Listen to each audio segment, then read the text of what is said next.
മലൈക്കോട്ടെ വാലിബൻ ഒറ്റ വാക്കിൽ പറഞ്ഞാൽ ഒരു നാടോടി കഥ പോലത്തെ ഒരു സിനിമ. കാരണം ആ കണ്ടിരിക്കുന്ന ആ കാഴ്ചകളിൽ ഏകദേശം 2.5 മണിക്കൂറിലെ ഈ പടത്തില് ആ ഒരു യാത്രയിൽ മുഴുവൻ വാലിബന്റെയും കൂട്ടരുടെയും ആ യാത്രയിൽ നമ്മളെ ഓരോരോ സ്ഥലങ്ങളിലേക്ക് കൊണ്ടുപോയും അവിടെയുള്ള വാലിബന്റെ ഓരോ മല്ലയുദ്ധങ്ങളും അവിടെയുള്ള ആളുകളുടെ ജീവിതങ്ങളും ഒക്കെ കാണിച്ചു തരുന്ന ഒരു യാത്ര തന്നെയായിരുന്നു ഈ സിനിമയുടെ. വാലിബൻ എന്ന് പറയുന്ന ക്യാരക്ടറിന്റെ ഇൻട്രൊഡക്ഷൻ അല്ലെങ്കിൽ ആ ഒരു ക്യാരക്ടർ പോസ്റ്റർ റിലീസ് ചെയ്തിരുന്ന സമയത്ത്, കഴിഞ്ഞ കൊല്ലം വിഷുവിന്റെ സമയത്ത് റിലീസ് ചെയ്തപ്പോൾ ആ ഒരു പോസ്റ്റർ കണ്ടപ്പോൾ ശരിക്കും ആദ്യം തോന്നിയത് ഒരു ബാലരമയിലൊക്കെ ഒരു ഫാന്റസി നോവലിന്റെ ഒക്കെ ഒരു കവർ ചിത്രം പോലെയായിരുന്നു. അപ്പോൾ എവിടെയൊക്കെയോ അങ്ങനെയുള്ള ഒരു ഫാന്റസി ആയിട്ടുള്ള ഒരു കഥ തന്നെയായിരിക്കും ഇതിപ്പോ. ഞാൻ മുമ്പൊരു ടീസർ തോട്ട്സിന്റെ ഇതിൽ പറഞ്ഞിരുന്നു, കുളപ്പുറത്ത് ഭീമൻ എന്നൊക്കെ ഐതിഹ്യമാലയിൽ പറയുന്ന ആ ഒരു ക്യാരക്ടർ പോലുള്ള ഒരു ക്യാരക്ടർ ആയിരിക്കാം മലൈക്കോട്ടെ വാലിബൻ എന്നുള്ളത്. ആൻഡ് അത് ഏകദേശം ശരിവെക്കുന്ന രീതിയിലുള്ള ഒരു ക്യാരക്ടർ പ്രസന്റേഷൻ ആയിരുന്നു മോഹൻലാൽ അവതരിപ്പിച്ച വാലിബൻ എന്ന് പറയുന്നത്. അദ്ദേഹം ആ ഒരു ചെയ്തിട്ടുള്ള റോള് അല്ലെങ്കിൽ ആ ഒരു അഭ്യാസിക്ക് വേണ്ട അല്ലെങ്കിൽ അങ്ങനെയുള്ള ഒരു മല്ലയുദ്ധത്തിന് പോകുന്ന ഒരാൾക്ക് വേണ്ട ഫ്ലെക്സിബിലിറ്റി മാനറിസങ്ങളൊക്കെ അദ്ദേഹത്തിന് നന്നായി തന്നെ ചെയ്യാൻ പറ്റി. ആൻഡ് ആ ഒരു കാര്യത്തിൽ ആ ഒരു ക്യാരക്ടർ വരുന്ന സീനുകളിലൊക്കെ നല്ല സ്ക്രീൻ പ്രസൻസ് ഉണ്ടായിരുന്നു വിത്ത് ആ ബാക്ക്ഗ്രൗണ്ട് മ്യൂസിക്. പ്രശാന്ത് പിള്ള ചെയ്തിട്ടുള്ള ബാക്ക്ഗ്രൗണ്ട് മ്യൂസിക് സിനിമയെ വലിയ രീതിയിൽ തന്നെ ഇൻഫ്ലുവൻസ് ചെയ്തിട്ടുണ്ട്. പ്രത്യേകിച്ച് ഓരോരോ സ്ഥലത്തേക്ക് ചെല്ലുമ്പോൾ അവിടെയുള്ള കൾച്ചറുകളൊക്കെ എടുത്തെടുത്ത് കാണിക്കുന്നതിനും ചില ഇപ്പോൾ മനുഷ്യന്മാരുടെ ഇടയിൽ അല്ലെങ്കിൽ ഓരോ ക്യാരക്ടേഴ്സിന്റെയും മൈൻഡിൽ എന്താണ് അല്ലെങ്കിൽ അവരുടെ നീക്കങ്ങൾക്കനുസരിച്ചിട്ടുള്ള ഒരു സീൽക്കാരങ്ങളും അങ്ങനെയുള്ള ചില മ്യൂസിക്കുകളൊക്കെ അവിടെ കൊടുക്കാനായിട്ട് ആ ഒരു ബാക്ക്ഗ്രൗണ്ടിലൊക്കെ കൊണ്ടുവരാനായിട്ട് വളരെയധികം സാധിച്ചു. ആൻഡ് അത് തന്നെ സിനിമയെ നല്ല രീതിയിലുള്ള ഒരു പോസിറ്റീവ് ആയിട്ടാണ് തോന്നിയത്.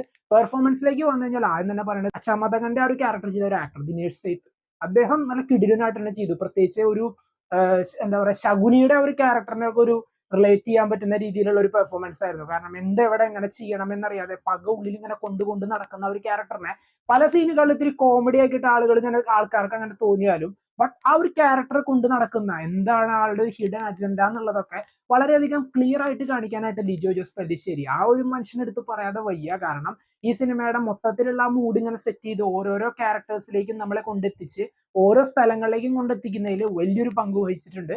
ആൻഡ് മധു നീലകണ്ഠന്റെ ഛായാഗ്രഹണം അതെ, ആ ഒരു മൊത്തം ആ ഒരു രാജസ്ഥാനിലത്തെ ആ ഒരു പല സ്ഥലങ്ങളുടെയും ആ ഒരു സീനറികൾ നല്ല രീതിയിൽ കൊണ്ടുവരാൻ പറ്റി. എന്റെ ഹരീഷ് പേരാടി ഒന്നും പറയാനില്ല. കാരണം ആ ഒരു ക്യാരക്ടറിന്റെ മുമ്പത്തെ പല പെർഫോമൻസ് നമ്മൾ കണ്ടിട്ടുണ്ട്. ഡയലോഗ് ഡെലിവറി ആയാലും പല സീനുകളിലേക്കും ഇങ്ങനെ പോകും തോറും എന്തൊക്കെയാണ് ആ ക്യാരക്ടർ ഒളിപ്പിച്ചു വെച്ചിട്ടുള്ള കാര്യങ്ങൾ എന്നൊക്കെ ഇങ്ങനെ പറഞ്ഞു പോകുന്നുണ്ട്.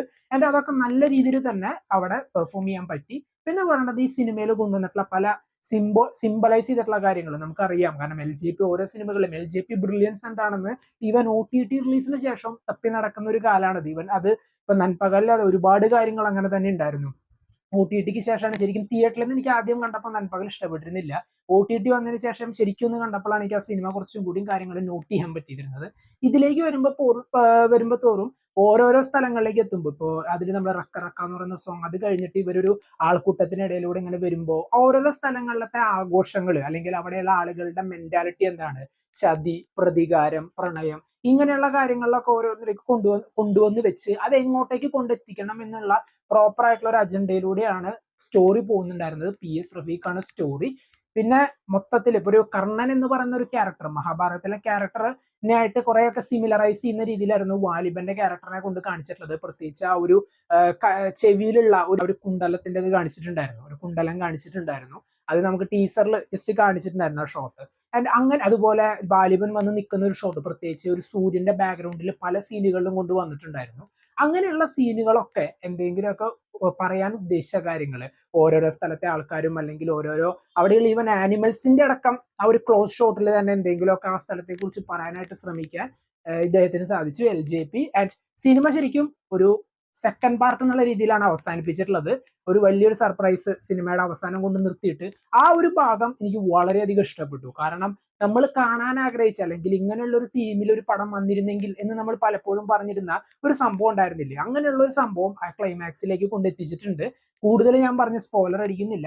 സിനിമയുടെ മെയിൻ ആയിട്ടുള്ള ഒരു പോരായ്മ എനിക്ക് തോന്നിയൊരു കാര്യം ആ ഒരു കോട്ടയ്ക്കുള്ളിലെ സീനുകൾ. പ്രത്യേകിച്ച് നമ്മൾ കണ്ടിരുന്നു ഒരു ഫ്രഞ്ച് ആൾക്കാർ അല്ലെങ്കിൽ ഒരു, ഞാൻ ബ്രിട്ടീഷ് എന്നാണ് ആദ്യം കരുതുന്നത്, ഫ്രഞ്ച് ഭരണാധികാരികൾ ഇങ്ങനെ ഭരിക്കുന്ന ഒരു കോട്ടയും അവിടെയുള്ള ആൾക്കാരെ രക്ഷപ്പെടുന്നതായിട്ട് സീൻ ഉണ്ട്. ആൻഡ് ആ ഒരു സീൻ സെക്കൻഡ് ഹാഫിലേക്ക് വന്നപ്പോൾ അവിടെയാണ് ശരിക്കും നല്ലൊരു ലാഗ് അടിച്ചതും വളരെയധികം ആ ഒരു മൂഡ് കളഞ്ഞതായിട്ട് തോന്നിയത്. ആ ഒരു സിനിമയുടെ പേസിനെ നല്ല രീതിയിൽ ആ ഒരു സീക്വൻസ് ബാധിച്ചതായിട്ട് തോന്നി.